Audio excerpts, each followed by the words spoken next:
देखो पहला क्वेश्चन है the angle of contact of mercury with glass is obtuse and that of water with glass is acute.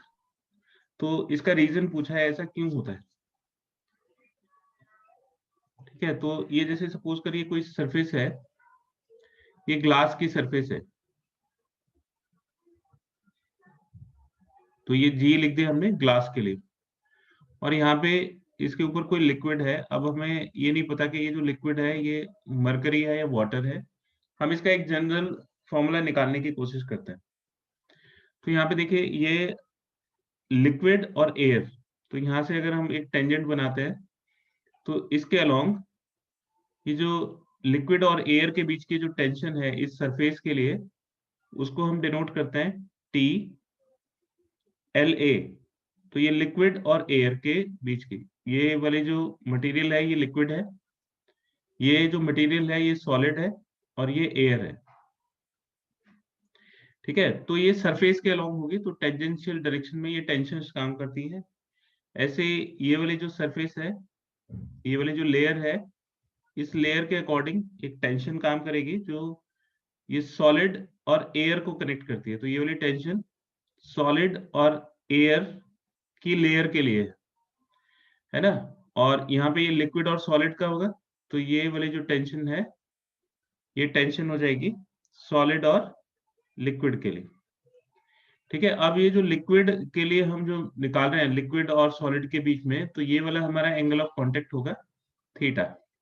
तो liquid जिनमें common होता है, तो इसमें लिक्विड कॉमन है, तो इन दोनों टेंजेंट के बीच में जो एंगल बनेगा वो एंगल ऑफ कांटेक्ट होगा। और हमें ये बताना है कि ये जो एंगल ऑफ कांटेक्ट है ये ग्लास के लिए ऑब्ट्यूज होगा, मरकरी और ग्लास के लिए, और वाटर और ग्लास के लिए एक्यूट होगा। तो उसका रीजन क्या होता है। ठीक है, तो हम क्या करते हैं कि इसका एक कंपोनेंट निकालते हैं इसके डायरेक्शन में, है ना। तो जो साइन कंपोनेंट है वो तो इसके अलोंग होगा नहीं। ठीक, तो इसका एक कंपोनेंट निकाल रहे हैं, तो इस डायरेक्शन में इसका एक कंपोनेंट आएगा, और ये थीटा के साथ वाला जो कंपोनेंट होता है दैट कंपोनेंट इज क्या हो जाएगा, T L A cos theta. ठीक है, तो ये इसका कंपोनेंट थीटा के डायरेक्शन में होगा, और हम ये जो थीटा है इसको कैलकुलेट करना चाह रहे हैं। तो ये वाली जो टेंशन है, ये जो ड्रॉप है, ये तो कहीं जा नहीं रही है, तो ये वाली दोनों टेंशन हैं ये इसको बैलेंस करेंगे, इस वाली टेंशन को। तो यहाँ पे इक्वेशन क्या बनेगी, इस तरफ वाले जो टेंशन या फोर्सेस हैं वो इस तरफ वाले फोर्स को बैलेंस करेंगे। तो ये बन जाएगा T L A cos theta plus T S L. तो इक्वेशन बनेगी T L A cos theta plus T S L, और ये इसको बैलेंस करेगा तो ये टी एस ए के इक्वल हो जाएगा। तो यहां से अगर हम cos थीटा की वैल्यू निकालेंगे तो cos थीटा हो जाएगा टी एस ए, और ये माइनस उधर ले जाइए तो T S L divided by T L A. ये इक्वेशन बन गई। अब देखिए कि ये वाली जो टेंशन है, इन दोनों के डिफरेंस पे ये मैटर करेगा कि इनमें से बड़ा कौन है। टेंशन का जो न्यूमेरिकल वैल्यू है वो तो हमेशा पॉजिटिव ही रहेगी। अब इन दोनों के बीच में अगर कोई बड़ा होगा तो ये वैल्यू पॉजिटिव होगी या नेगेटिव होगी। तो पहले इसका एक ट्रिग्नोमेट्री को समझिए कि अगर cos थीटा पॉजिटिव है तो इसका मतलब है कि थीटा फर्स्ट क्वाड्रेंट को लाई करेगा, मतलब थीटा एक्यूट होगा। थीटा की जो मैक्सिमम वैल्यू है वो तो 180 डिग्री हो सकती है, तो फर्स्ट और सेकंड क्वाड्रेंट इन्वॉल्व होंगे, और सेकंड क्वाड्रेंट में cos थीटा की वैल्यू नेगेटिव होती है। तो अगर cos थीटा नेगेटिव है तो इसका मतलब है कि जो थीटा है वो ऑब्ट्यूज होगा। ठीक है, तो आप बड़ी चालाकी से इसका आंसर कर सकते हो। आंसर तो इसमें दिया हुआ है कि ये जो मरकरी ग्लास के लिए है वो एंगल ऑब्ट्यूज बनता है। तो अगर ऑब्ट्यूज एंगल होगा तो cos थीटा नेगेटिव होगा, और अगर नेगेटिव होगा तो ये वाली वैल्यू छोटी होनी चाहिए, है ना। तो इसका फर्स्ट केस फर्स्ट देखिए, फॉर मरकरी ग्लास सरफेस। तो मरकरी ग्लास सरफेस के लिए ये जो TSA है इसकी वैल्यू TSL से कम होगी। इसका मतलब cos थीटा की वैल्यू नेगेटिव होगी, और cos थीटा अगर नेगेटिव होगा तो इसका मतलब थीटा ऑब्ट्यूज होगा। ठीक है, तो आपको अगर ये नहीं भी पता है तो आप ये cos थीटा नेगेटिव होगा तो उसके लिए ये छोटा होना चाहिए। इसी तरह से केस सेकंड में वाटर ग्लास सरफेस, तो आंसर तो उससे खुद ही दिया हुआ है कि भाई ये एक्यूट एंगल बनेगा। तो वाटर ग्लास सरफेस के लिए cos थीटा की वैल्यू पॉजिटिव होनी चाहिए, मतलब ये टीएस से बड़ा होना चाहिए। तो इस केस में जो टीएसए है वो टीएसएल से ज्यादा होगा, इसका मतलब cos थीटा की वैल्यू पॉजिटिव होगी, और cos थीटा अगर पॉजिटिव होगा तो थीटा एक्यूट होगा।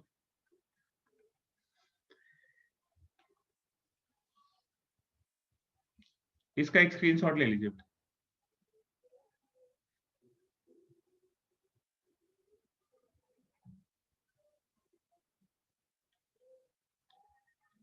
इसका हमने वर्टिकल कंपोनेंट डिस्कस नहीं किया है। वर्टिकल कंपोनेंट की क्या ज्योमेट्री बनेगी, उसमें ये वाला जो कंपोनेंट है,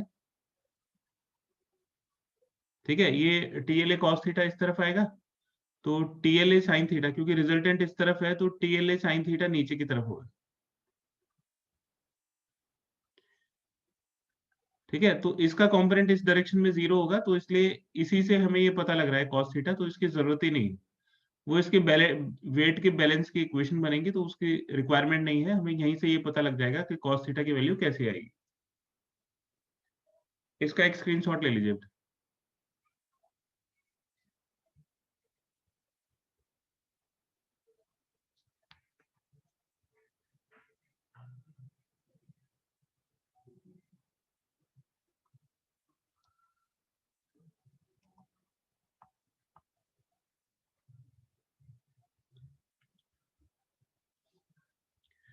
ये क्वेश्चन देखिए, water on a clean glass surface tends to spread out while mercury on the same surface tends to form drops। इसका आंसर आपको देना है। देखिए जैसे ये एक ये कोई ग्लास सरफेस है, इसके ऊपर मरकरी की ड्रॉप बनती है इस तरह से, ये मरकरी की ड्रॉप, और अगर आप इसमें वाटर डालते हो तो वाटर इस तरह से फैल जाएगा, है ना, उसकी ड्रॉप नहीं बनेगी। ठीक है, तो वाटर जो है वो सरफेस के पैरेलल हो जाएगा, और जो मरकरी है वो सरफेस के पैरेलल नहीं होगी, वो एक ड्रॉप बना देगी, है ना। ये वाटर जो है वो इसको वेट करेगा, मतलब गीला कर देगा, और ये इसको गीला नहीं कर पाएगा। तो ठीक है, तो इसका रीजन है कोहेशन और एडहेशन। ये इसके साथ चिपक रही है, तो इसका मतलब है कि वाटर और ग्लास के बीच में एडहेसिव फोर्स ज्यादा है, इस वजह से ये इसके डिफरेंट मॉलिक्यूल्स के साथ अट्रैक्शन है। और इसका मरकरी के साथ अट्रैक्शन ज्यादा है, इसका मतलब इसमें कोहेसिव फोर्स ज्यादा होगा, तो इसलिए ये ड्रॉप फॉर्म कर रही है ना। तो इसमें कोहेशन और एडेशन का, आप बताइए जरा, इसमें कोहेशन ज्यादा है या एडेशन ज्यादा है, बोलिए बेटा।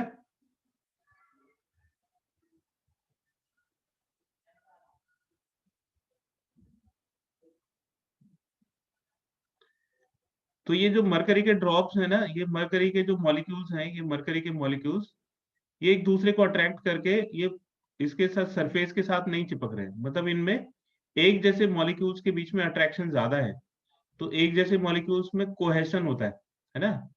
तो cohesive force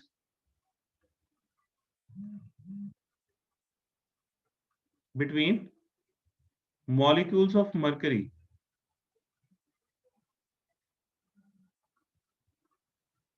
is greater than adhesive force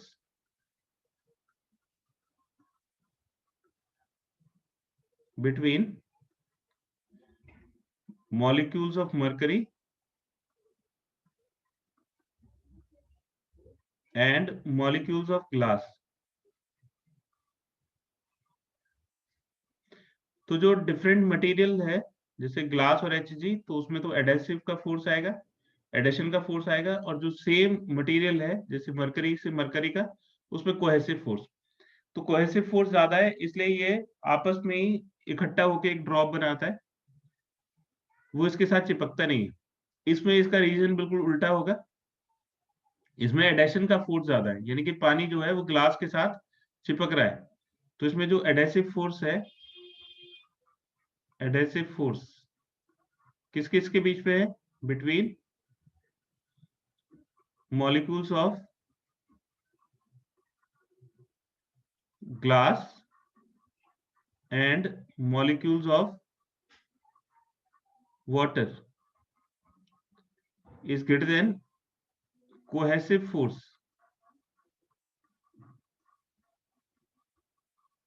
between molecules of water। तो वाटर के जो मॉलिक्यूल्स हैं उसमें कोहेसिव फोर्स कम है, ठीक है, इसलिए वो वाटर वाटर के जो मॉलिक्यूल्स हैं वो कम अट्रैक्ट कर रहे हैं और ग्लास के जो मॉलिक्यूल्स हैं वो ज्यादा अट्रैक्ट कर रहे हैं। इस वजह से ये ग्लास की तरफ फैल जाता है और मरकरी की ड्रॉप बन जाती है। तो जिसमें ड्रॉप बन जाती है उसमें कोहेसिव फोर्स ज्यादा है, और जो चिपकता है, जो फैल जाता है ग्लास के ऊपर, उसमें एडेसिव फोर्स ज्यादा होता है। इसका एक स्क्रीनशॉट ले लीजिए।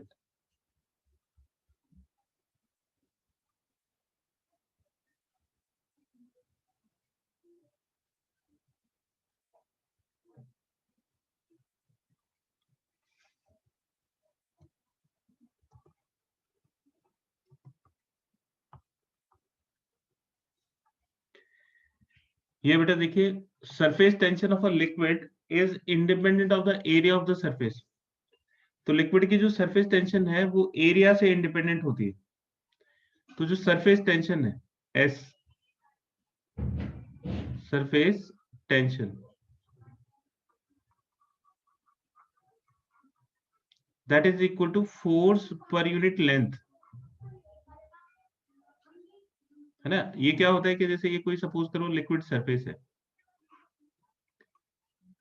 ये लिक्विड सरफेस है, तो इसके सरफेस के टेंजेंट आप कोई लाइन ड्रॉ करिए, ठीक है, तो ये जो सरफेस है वो उसको कम करने की कोशिश कर रहा है, तो ये इसको इस तरफ खींचेगा, मतलब इस पे इस तरफ फोर्स लगेगा, ठीक है। तो ये सरफेस को, जो लिक्विड है वो इसकी सरफेस को कम करने की कोशिश कर रहा है, तो ये लिक्विड की नेचर है, इसी से सरफेस टेंशन होती है। तो अगर हम कोई टेंजेंशियल लाइन बनाते हैं तो उसपे परपेंडिकुलर जो फोर्स है, लेंथ के परपेंडिकुलर पर unit length is surface tension. तो ये वाला जो फोर्स है ये लेंथ के ऊपर डिपेंड करता है, सरफेस के ऊपर नहीं, है ना। तो सरफेस टेंशन इज फोर्स पर यूनिट लेंथ, फोर्स पर यूनिट लेंथ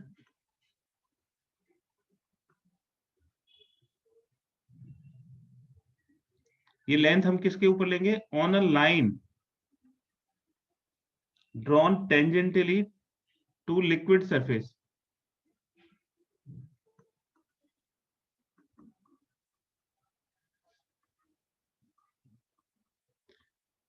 तो ये लेंथ के ऊपर डिपेंड करती है, ना कि एरिया के ऊपर डिपेंड करती है। तो ये वाला जो फोर्स है, तो since force is independent of area, ठीक है, तो ये फोर्स एरिया के ऊपर डिपेंड नहीं कर रहा है ना। ये जो टेंशन वाला जो फोर्स है, तो force is independent of area, और इसी फोर्स की वजह से सरफेस टेंशन होती है। तो जब फोर्स सरफेस एरिया के ऊपर डिपेंड नहीं करेगा, तो सरफेस टेंशन भी सरफेस एरिया के ऊपर डिपेंड नहीं करेगी। तो therefore surface tension is independent of area.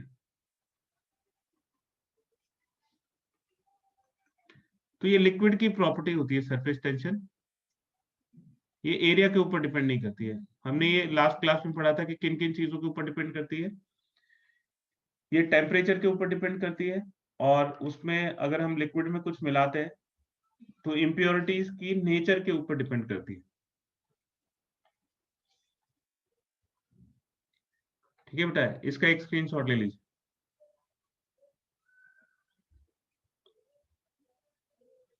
तो ये एफ हो गया और ये इसकी लेंथ हो गई।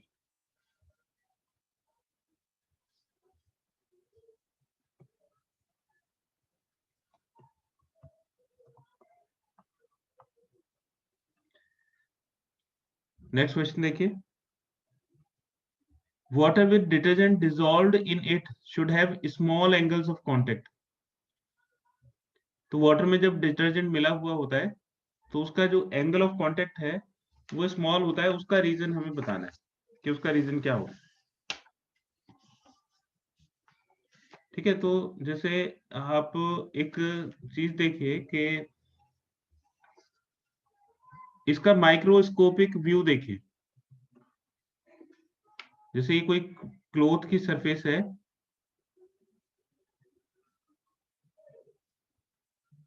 ये जो कपड़ा है उसकी मैंने एक लेयर बना दी आपके लिए, है ना, ये एक लेयर होगी। अब आपने ये महसूस करा होगा कि उसके बीच में ये छोटे छोटे से पोर्स होते हैं, तो ये पोर जो है वो एक पाइप की तरह बन जाएगा, है ना। तो ये जो पोर है वाटर के अंदर, ये बिल्कुल दोनों तरफ से खुले पाइप की तरह होते हैं, जैसे कैपिलरी ट्यूब होती है ना। अब इसको हम कपड़े को डालते हैं एक घुले हुए डिटर्जेंट के अंदर। ये जैसे पानी के अंदर जो है घुला हुआ डिटर्जेंट है ना। तो ये जो इसके पोर्स होते हैं वो बिल्कुल ऐसे काम करते हैं जैसे कैपिलरी होती है। अब वो जो कैपिलरी का जो राइज है, तो कैपिलरी राइज का जो फॉर्मूला है, यानी कि जो हाइट है, वो कॉस थीटा के डायरेक्टली प्रोपोर्शनल होती है। ठीक है, और जो कॉस थीटा है उसका ग्राफ कैसे होता है? कॉस थीटा का ग्राफ इस तरह से होता है। कॉस 0 की वैल्यू 1 होती है और कॉस 90 की वैल्यू 0, तो ये ग्राफ इस तरह से आता है कॉस थीटा। ठीक है, ये कॉस थीटा का ग्राफ ऐसे आता है। तो अगर हम 0 से लेकर 90 तक देखें तो इसकी वैल्यू डिक्रीज होती है।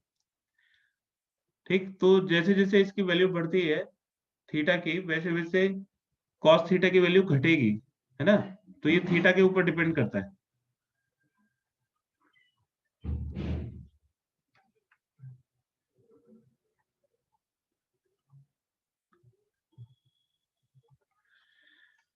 तो अगर हम थीटा को छोटा रखेंगे, ठीक, तो स्मॉल एंगल अगर ये छोटा होगा तो कॉस की वैल्यू, जितना थीटा कम होगा कॉस की वैल्यू उतनी ज्यादा होगी।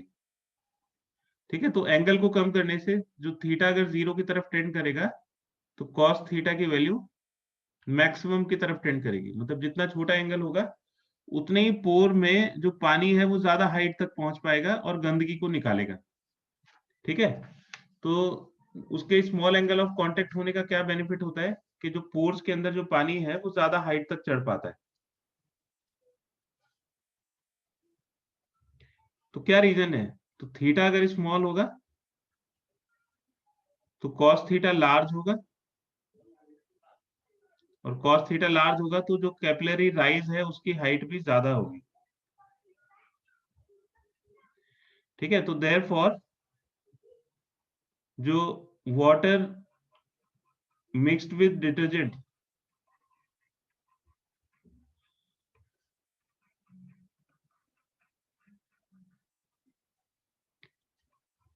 पेनिट्रेट मोर, तो ये जो क्लोथ है उसमें ज्यादा अंदर तक चले जाते हैं और उसको साफ करते हैं in the narrow pores of the cloth.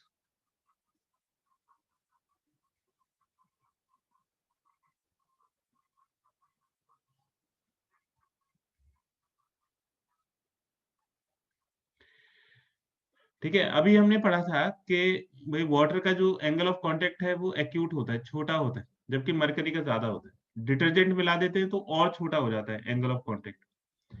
तो डिटर्जेंट के मिलाने से एंगल ऑफ कांटेक्ट बहुत छोटा हो जाता है और उसका फायदा ये मिलता है कि एंगल ऑफ कांटेक्ट जितना कम होगा कैपिलरी राइज उतना ही ज्यादा होगा, और ये जो पोर्स हैं इनके अंदर पानी ज्यादा हाइट तक चढ़ पाता है, जिसकी वजह से उसके अंदर जो मैल घुसा हुआ होता है वो डिटर्जेंट उसको काट के और बाहर निकाल लेता है। ठीक है, इस वजह से small angle of contact detergent मिलाने की वजह से वो जो एंगल ऑफ कांटेक्ट है वो कम हो जाता है और ज्यादा हाइट तक उसमें जो लिक्विड है वो पोर्स के अंदर चला जाता है और कपड़े को अंदर तक साफ करता है। ठीक है, तो इसलिए डिटर्जेंट मिलाने से कपड़े ज्यादा अच्छी तरह से साफ हो जाते हैं। इसका एक स्क्रीनशॉट ले लीजिए।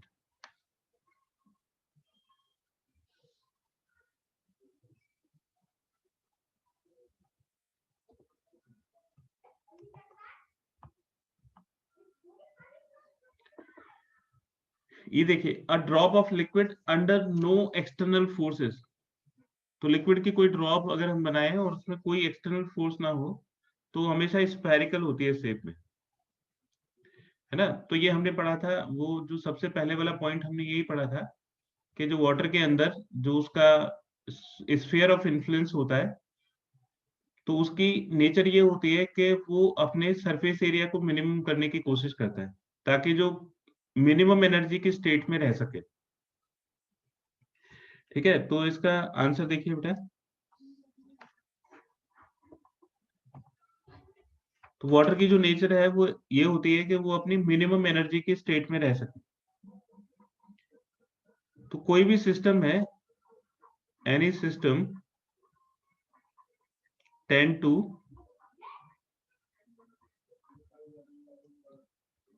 remain in state of minimum energy। तो कोई भी सिस्टम है, ये नेचर का लॉ है कि हर एक सिस्टम मिनिमम एनर्जी की स्टेट में रहना चाहता है। आपने केमिस्ट्री में भी पढ़ा होगा कि जितनी एनर्जी कम होती है उतनी स्टेबिलिटी ज्यादा होती है। तो अगर कोई सिस्टम स्टेबल रहना चाहता है तो उसको अपनी एनर्जी को कम करना पड़ता है। ठीक है, अब कोई एक्सटर्नल फोर्स नहीं है, नो एक्सटर्नल फोर्स। तो in the absence of external force,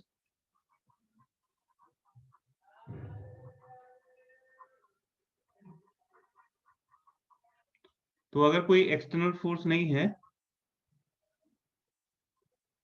तो जो सरफेस एनर्जी है वो मिनिमम होनी चाहिए। Surface energy of liquid should be minimum.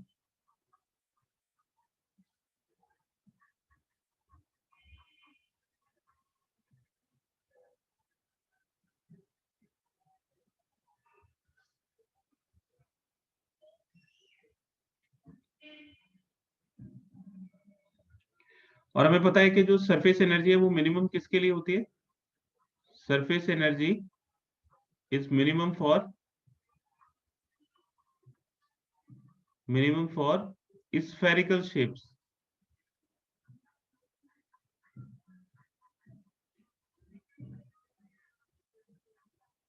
तो स्फेरिकल शेप्स के लिए मिनिमम होती है। तो therefore liquid drops are spherical in shape.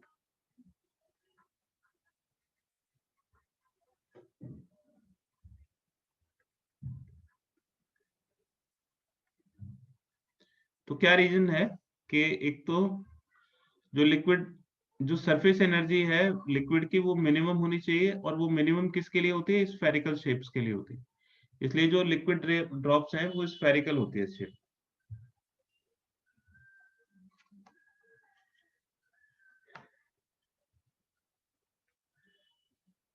Next question देखिए।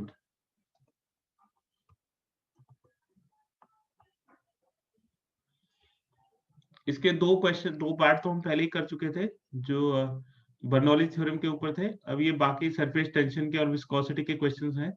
इसमें दो ऑप्शन है, आपको किसी एक को बताना है। Surface tension of liquid generally, तो टेम्परेचर के साथ अगर आप टेम्परेचर को इंक्रीज करते हैं तो सरफेस टेंशन इंक्रीज होती है या डिक्रीज होती है? बोलिए बेटा। अगर आप टेम्परेचर को इंक्रीज करते हैं, विद टेम्परेचर का मतलब है कि टेम्परेचर हम जीरो से आगे जा रहे हैं, तो अगर टेम्परेचर बढ़ाएंगे तो सरफेस टेंशन बढ़ेगा या घटेगा?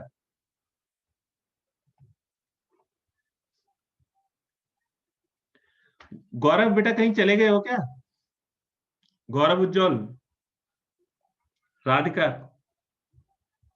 सर मैं इधर ही हूँ।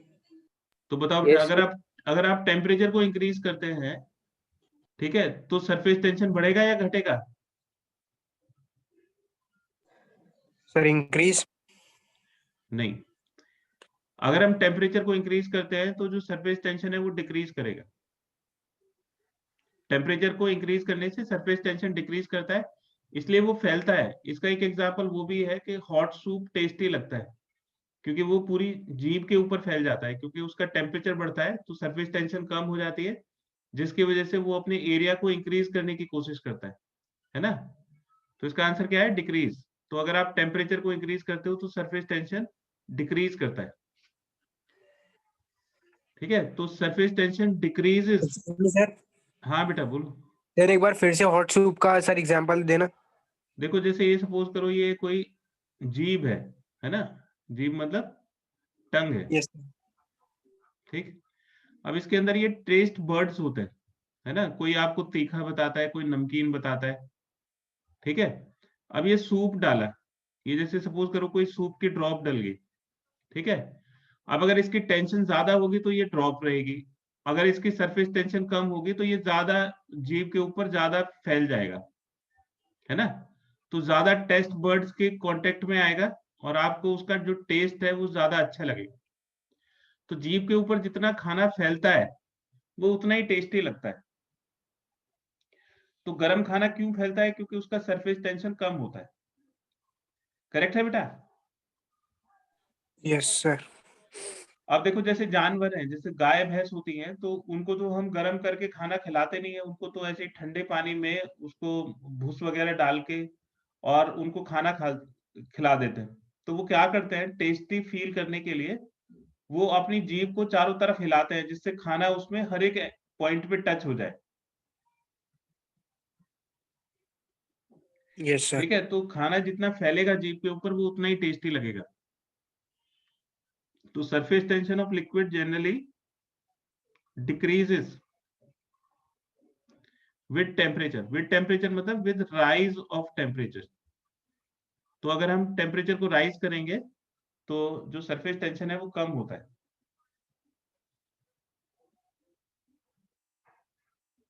क्योंकि एनर्जी उनकी बढ़ जाती है। तो एनर्जी बढ़ जाती है तो वो अपने सरफेस, जैसे आपने गर्म किया, आप इसको ऐसे भी समझ सकते हो, आपने लिक्विड को गर्म किया तो उसमें एनर्जी बढ़ जाएगी, और एनर्जी बढ़ जाएगी तो सरफेस टेंशन कम हो जाएगी, क्योंकि जो टेंशन है वो तो एनर्जी को मिनिमाइज करती है ना। सरफेस एनर्जी मिनिमम होगी, वो टेंशन की प्रॉपर्टी है।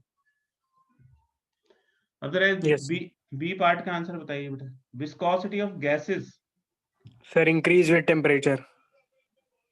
कैसे? अगर आप टेम्परेचर बढ़ाओगे तो विस्कोसिटी बढ़ेगा। सर अच्छा ये बताओ कि जो कोई भी लिक्विड है, अगर टेम्परेचर बढ़ाओगे तो वो गाढ़ा होगा या पतला होगा? पतला। पतला। तो पतला जो कोई मतलब कोई चीज अगर ओके पतली हो सर रही है तो यस उसका सर। मतलब वो ज्यादा विस्कोसिटी होगी या कम होगी? कम। कम होगी, है ना। तो अब ये इंक्रीज और डिक्रीज लिखना है। तो विस्कोसिटी ऑफ गैसेस, अगर आप टेम्परेचर यहाँ पे लिखते हो, ये टेम्परेचर को डिक्रीज करते हो तो इंक्रीज होगा, है ना। तो अगर आप ठंडा करते हो यानी कि टेम्परेचर को कम करते हो तो वो गाढ़ा होता है। तो विस्कोसिटी ऑफ गैसेस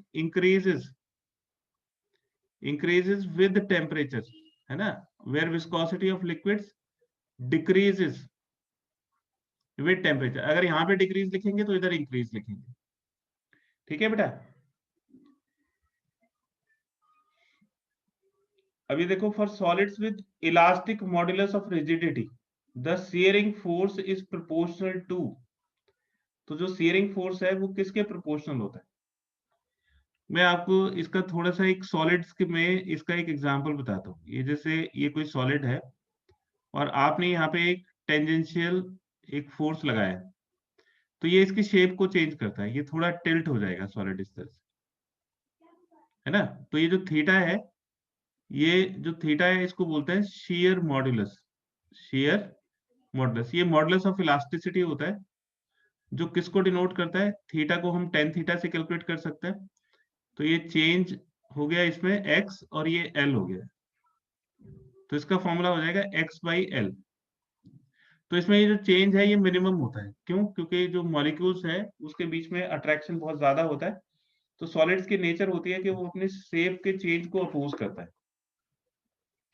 अब लिक्विड में क्या होता है? लिक्विड में ये होता है कि अगर ये लिक्विड है, लिक्विड की लेयर्स हैं, तो इनमें रिलेटिव मोशन होता है, विस्कोसिटी उसको अपोज करती है। अब ये पानी जो है वो तो चलता रहेगा, अगर पानी की लेयर्स हैं या किसी लिक्विड की लेयर्स हैं तो ये आगे चलता रहेगा। तो इसमें ये जो चीज है ये पर सेकंड यूज होती है, मतलब ये जो x है ये x/t हो जाता है, x/t का मतलब v हो जाता है, ठीक है। तो ये v/l होगा। तो इसको हम, ये जो है यहाँ पे अगर आप देखोगे तो ये स्ट्रेस अपॉन स्ट्रेन होगा। तो शियर मॉडुलस की अगर हम वैल्यू निकालेंगे तो स्ट्रेस अपॉन स्ट्रेन यानी कि F/A डिवाइडेड बाय स्ट्रेन यानी कि डेल्टा x/x के बराबर होगा, ठीक है। तो अगर हम इसमें यहाँ पे देखें तो ये डेल्टा x की जगह हम v यूज करेंगे और इसको हम बोलते हैं स्ट्रेन रेट, ठीक है। तो सॉलिड्स के लिए the shearing force is proportional to what, shear strain, Yes, sir. है ना। तो यहाँ पे तो शियर, सॉलिड्स के लिए तो शियर स्ट्रेन आएगा और लिक्विड्स के लिए क्या होगा, rate Rate of of shear strain. Shear strain, है ना। तो Yes, उसमें sir. रेट हम पर सेकंड निकालते हैं क्योंकि वो तो बहता ही रहेगा, और इसमें पर सेकंड निकालने की जरूरत नहीं है क्योंकि वो थोड़ा सा टिल्ट होगा और रुक जाएगा, ठीक है बेटा। तो Yes, इसमें sir. शियर स्ट्रेन आएगा और इसमें रेट ऑफ शियर स्ट्रेन आएगा। आगे चलते हैं।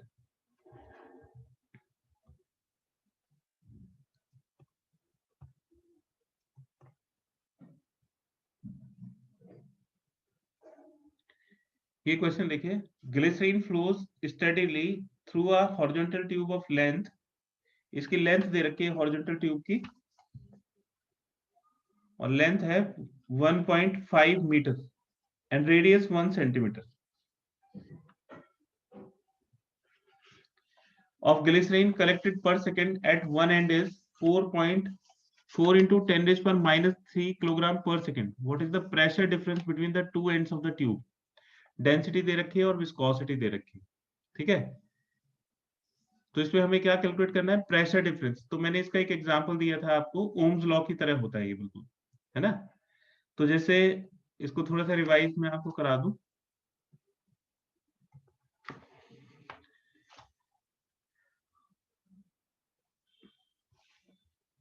जैसे आप देखिए कि ये कोई कंडक्टर है ना, ये कोई कंडक्टर है, आपने ये 10th में पढ़ा होगा। आप इसको एक बैटरी से कनेक्ट करते हो जिससे इसको पोटेंशियल डिफरेंस मिलता है ना, और इसमें करंट फ्लो होने लगती है। तो बैटरी इसको करंट, पोटेंशियल डिफरेंस प्रोवाइड करती है और ये करंट फ्लो होने लगती है। करंट का मतलब होता है rate of change of charge यानी कि delta q upon delta T, कि कितने टाइम में एक एंड से दूसरे एंड तक कितना चार्ज फ्लो होगा। सपोज करो ए से बी तक डेल्टा क्यू चार्ज फ्लो होता है डेल्टा टी टाइम में, तो करंट हो जाएगा delta q upon delta T. तो देखो ये जो पोटेंशियल डिफरेंस है इसकी वजह से इसमें करंट फ्लो होती है। तो ओम्स लॉ कहता है कि वी आई के डायरेक्टली प्रोपोर्शनल होगा। ये वी क्या है, पोटेंशियल डिफरेंस। अगर इसका पोटेंशियल V1 है और इस वाले एंड का पोटेंशियल V2 है, तो ये जो V की वैल्यू है ये V1 माइनस V2 होगा। तो ये पोटेंशियल डिफरेंस होता है, इसलिए यहाँ पे चार्ज फ्लो करता है, और चार्ज फ्लो की जो रेट है उसको हम करंट बोलते हैं।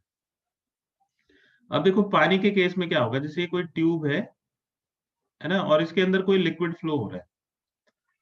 तो लिक्विड क्यों फ्लो होगा, क्योंकि प्रेशर का डिफरेंस होगा। तो जैसे इसमें पोटेंशियल होता है वैसे ही यहाँ पे प्रेशर होगा P1 और यहाँ पे प्रेशर होगा P2।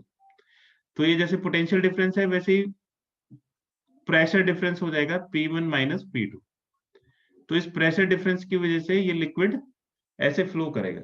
और यहाँ पे जैसे चार्ज अपॉन टाइम है वैसे ही यहाँ पे वॉल्यूम अपॉन टाइम होगा, इसको हम बोलेंगे flow rate. Delta v upon delta T होता है वॉल्यूम फ्लो रेट। जैसे ये चार्ज का फ्लो रेट है वैसे यहाँ पे लिक्विड का वॉल्यूम फ्लो रेट है। तो ये जो वॉल्यूम फ्लो रेट है ये इसके डायरेक्टली प्रोपोर्शनल होता है, यानी कि delta v upon delta t is directly proportional to pressure difference, है ना। जैसे इसमें delta q upon delta t pressure difference के डायरेक्टली प्रोपोर्शनल होता है ना। तो ये जो फ्लो रेट है लिक्विड की, ये प्रेशर डिफरेंस के डायरेक्टली प्रोपोर्शनल होता है, और जब इसमें साइन ऑफ प्रोपोर्शनलिटी हटाते हैं तो delta v upon delta T ये प्रेशर डिफरेंस रहेगा P1 माइनस P2, और यहाँ पे एक कांस्टेंट आता है, उस कांस्टेंट की वैल्यू, एक तो ये लेंथ के डायरेक्टली प्रोपोर्शनल होगा, Yes, है ना। sir. तो जितनी ज्यादा लेंथ होगी उतना ही फ्लो रेट कम होगा, है ना। तो यहाँ पे जो टर्म आएगा वो आएगा 8 .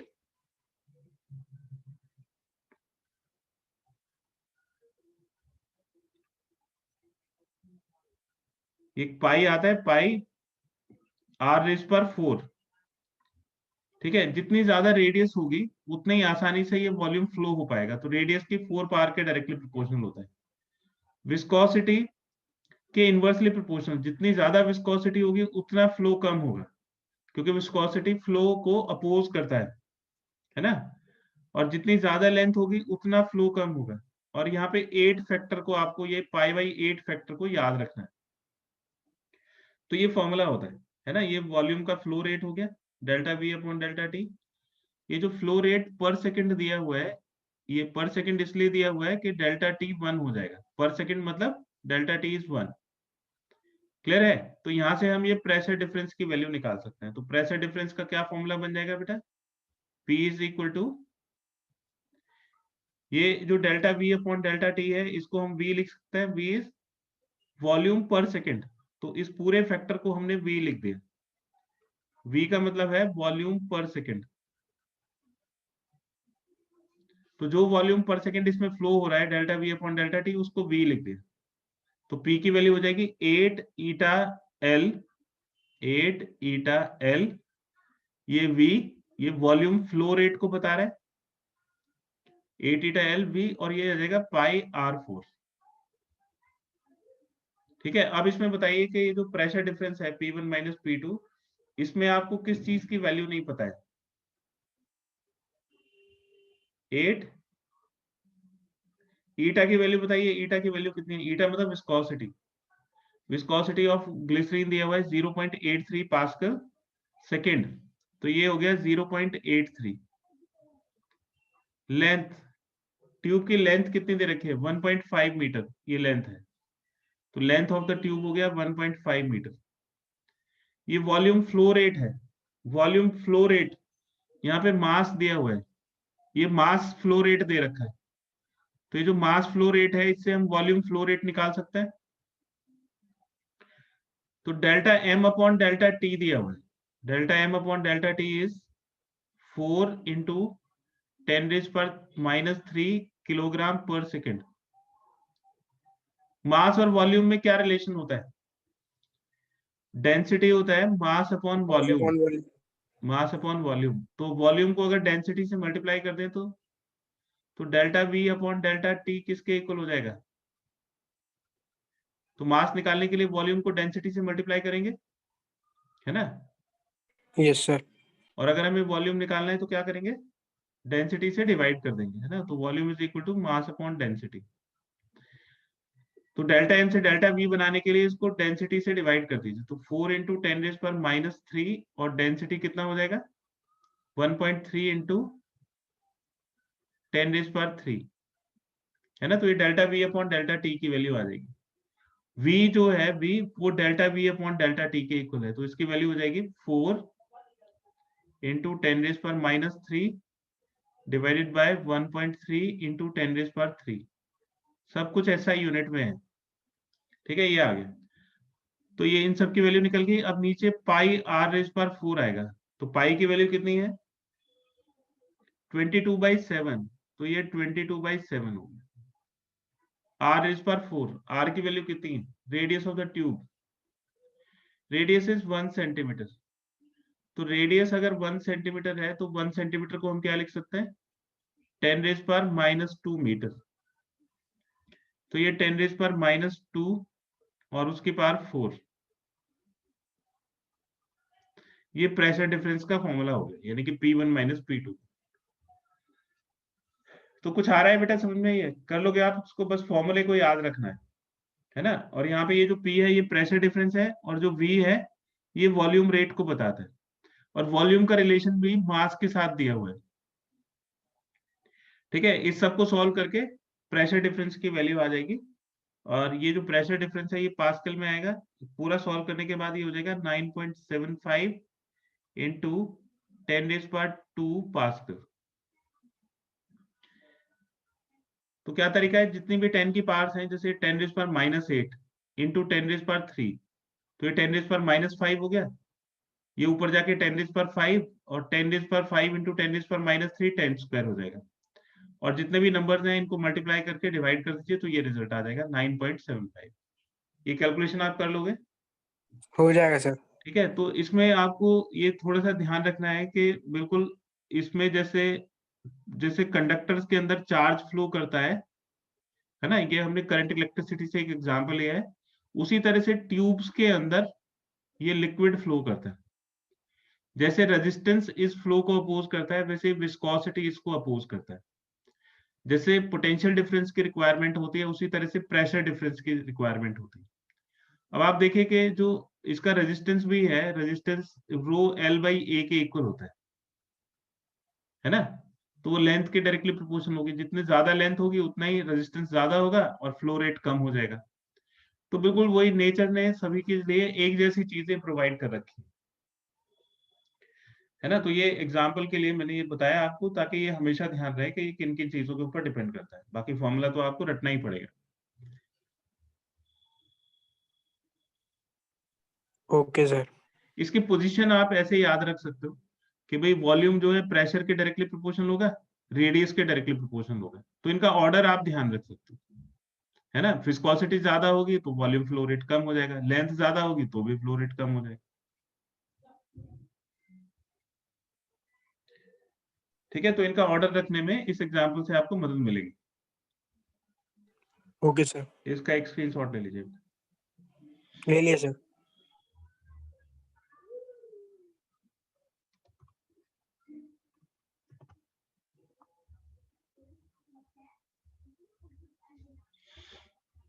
ये कहता है कि a U-shaped wire is dipped in a soap solution and removed.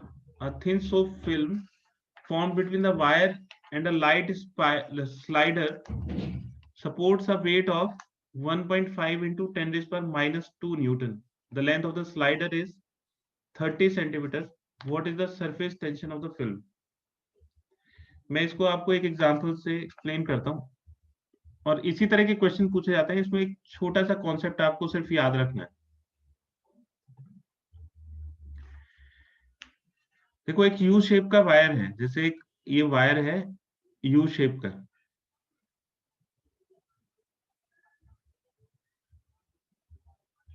उल्टा हो गया।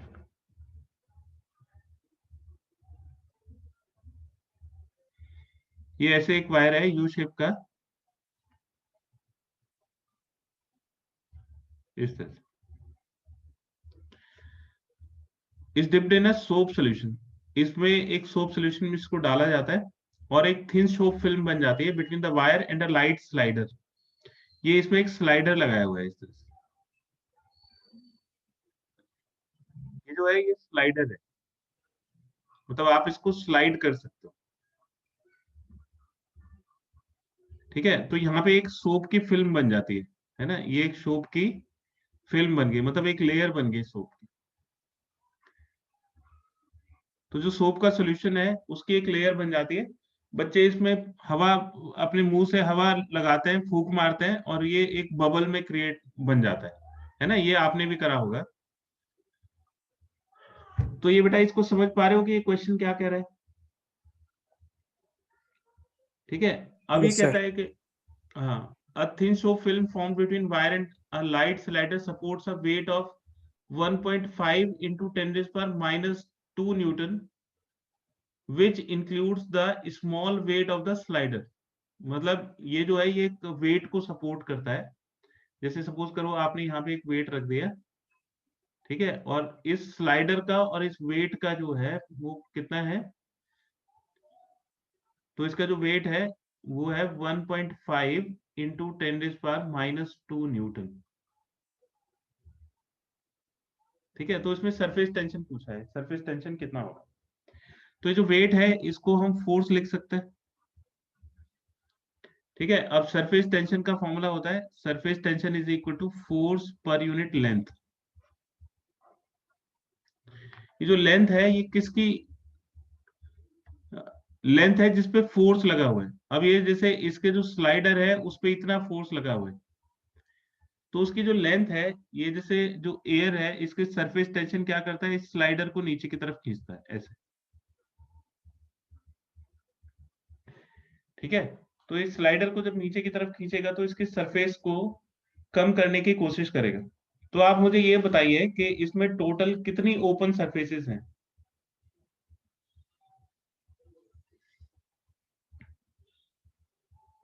फिल्म के अंदर टोटल कितनी ओपन सरफेसेस होंगी?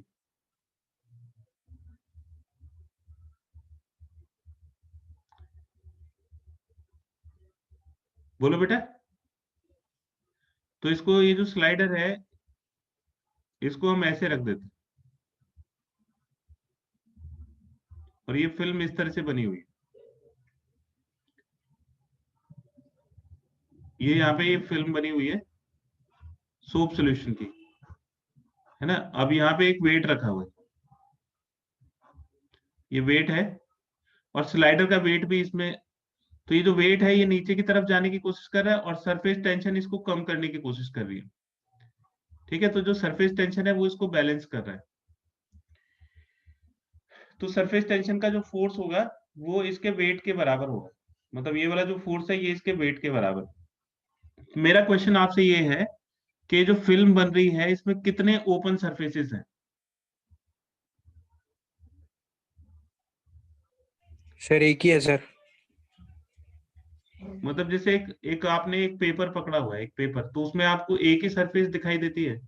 जैसे एक पेपर है, एक शीट है पेपर की, तो इसमें एक ही सरफेस है या दो सरफेसेस हैं? दो सर, दो। है ना, एक फ्रंट वाली एक पीछे वाली, और उसी के बीच में पेपर है। तो ऐसे ये जो फिल्म है इसमें दो सरफेस हैं, एक एक तो स्क्रीन की तरफ, एक स्क्रीन से पीछे की तरफ, उसी के बीच में तो ये लेयर बनी हुई यस सर। है ना। तो ये इसमें दो ओपन सरफेसेस हैं, तो आपको इसमें यही ध्यान रखना है कि ये जो सोप की फिल्म है, soap film has two open surfaces, has two open surfaces. ठीक है, तो जो सरफेस है उसमें जो टेंशन है वो दोनों तरफ से लगती है।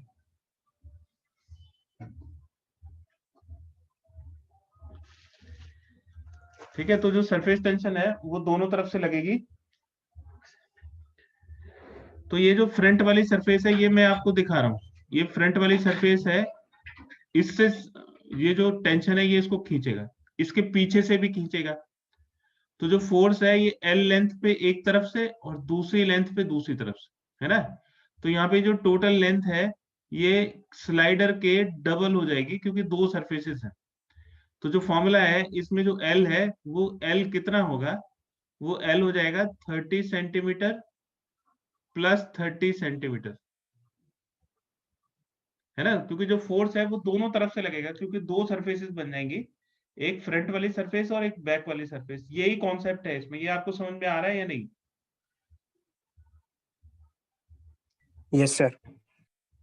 राधिका बेटा क्लियर है ये हम 30 सेंटीमीटर प्लस 30 सेंटीमीटर क्यों लेंगे? क्योंकि जो फिल्म है उसमें दो सरफेसेस हैं, तो आगे वाली सरफेस का भी सरफेस टेंशन होगा और पीछे वाली सरफेस का भी सरफेस टेंशन होगा। तो इसलिए यहाँ पे हम 30 सेंटीमीटर प्लस 30 सेंटीमीटर, यानी कि लेंथ को लेंगे 60 सेंटीमीटर, और 60 सेंटीमीटर का मतलब हो जाएगा 0.6 मीटर। तो फोर्स कितना हो गया, 1.5 इंटू 10⁻², और इसको डिवाइड कर दिया हमने 0.6 से, है ना। तो सरफेस टेंशन हो गया न्यूटन पर मीटर। इसको सॉल्व करिए, डेसिमल से डेसिमल कट जाएगा, 2.5 इंटू 10⁻²। 2.5 इंटू 10⁻²। तो ये रिजल्ट आ गया 2.5 इंटू 10⁻² न्यूटन पर मीटर, है ना। तो इसमें बस आपको इतना ध्यान रखना है, सिंपल सा फॉर्मूला है F/L, लेकिन L को आप 30 सेंटीमीटर नहीं लोगे, क्योंकि दो ओपन सरफेसेस हैं, तो दोनों तरफ से सरफेस टेंशन इसके ऊपर फोर्स लगाएगा। सरफेस टेंशन कितना फोर्स लगाएगा, जो कि उसको वेट को बैलेंस कर सके। तो इसलिए वेट की प्लेस पे तो फोर्स आ जाएगा, और लेंथ 30 सेंटीमीटर एक तरफ की और 30 सेंटीमीटर दूसरी सरफेस। ठीक है बेटा, इसका एक स्क्रीनशॉट ले लीजिए। Excuse me sir. हाँ बेटा बोलो। सर मेरे पास इसका दूसरा तरीका भी है सर। हाँ बोलो बेटा। सर सर हमारे को वेट दिया हुआ है sir, weight is equal to mg। हम्म। सर लेंथ ऑफ स्लाइड दे रखी है सर, एल सर, जो कि है हमारी 30 × 10⁻²। -2। Sir yes sir. हम्म। सर जैसा कि हमें पता है sir, force due to surface tension is और वेट इक्वल होता है। हाँ सर तो हम ऐसा कर सकते हैं कि sir surface tension is equal to mg/2l। Sir क्योंकि दो सरफेसेस है हाँ, तो लेंथ डबल कर वही देंगे। वही तो करा है बेटा, mg/2l ही तो करा है। ये एफ की जगह क्या लिखा है, वेट। ये तो mg हो गया, और ये 12 हो गया, yes 30 sir. Centimetre plus 30 centimetre. वही मेथड है। Okay okay sir. ठीक है। Yes sir. ठीक है बेटा, बाकी फिर नेक्स्ट क्लास में करते हैं। और 31st को आपकी छुट्टी रहेगी, नेक्स्ट क्लास में छुट्टी रहेगी, तो उसको फिर संडे में कवर करने की कोशिश करेंगे हम। Okay sir. ठीक है। आपको एडवांस में सभी को happy new year. Same to you sir. Thank you Same बेटा। to you, sir. Thank you बेटा। Same to you sir. Same to you sir. Okay बेटा।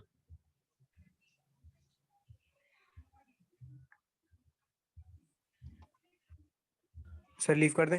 हाँ बेटा। Thank you sir. ओके बेटा।